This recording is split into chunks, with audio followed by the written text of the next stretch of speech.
Welcome back to my channel. আজকে আমি তোমাদের সঙ্গে শেয়ার করব লস্যি রেসিপি। তো প্রথমেই তার জন্য লাগবে টক দই। আমি এখানে ঘরে পাতানো টক দই ব্যবহার করেছি, তোমরা চাইলে বাজার থেকেও কিনে আনতে পারো, কোনো অসুবিধা নেই। তো আমি প্রথমে টক দইটাকে একটু ভালো করে ফেটিয়ে নিচ্ছি। তারপরে এর মধ্যে স্বাদ অনুযায়ী চিনি ব্যবহার করব এবং ভালো করে চিনিটাকে মিশ্রণ করে নেব টক দইয়ের সঙ্গে।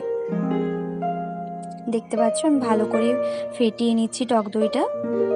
যারা আমার চ্যানেলটিকে সাবস্ক্রাইব করেছো তাদেরকে অসংখ্য ধন্যবাদ, যারা এখনও করেনি তারা ঝটপট করে দাও।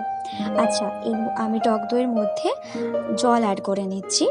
অবশ্যই এখানে আমি ঠান্ডা জল ব্যবহার করেছি। তারপর আবার ভালো করে এটাকে মিশিয়ে নিচ্ছি।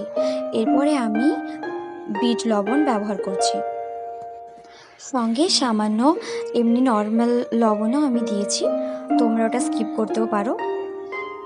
এরপর আমার ভালো করে ফেটানো হয়ে গেছে। এরপরে আমি ভাজা জিরে গুঁড়ো দিয়ে দিচ্ছি একটু। তারপর আবারও এটাকে মিশিয়ে নিচ্ছি ভালো করে।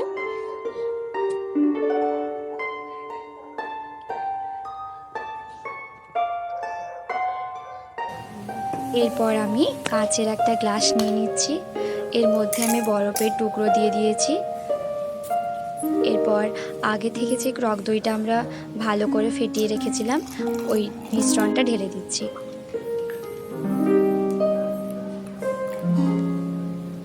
এরপর আমরা উপর থেকে একটু জিরের গুঁড়ো দিয়ে দিচ্ছি আর একটু পুদিনা পাতা দিয়ে এটাকে গার্নিশিং করে নিচ্ছি। দেখতেই পাচ্ছ কতটা সুন্দর হয়েছে দেখতে, খেতে কিন্তু ততটাই সুন্দর হয়েছে। তোমাদের ভালো লাগলে অবশ্যই লাইক, কমেন্ট, শেয়ার করো। Thank you.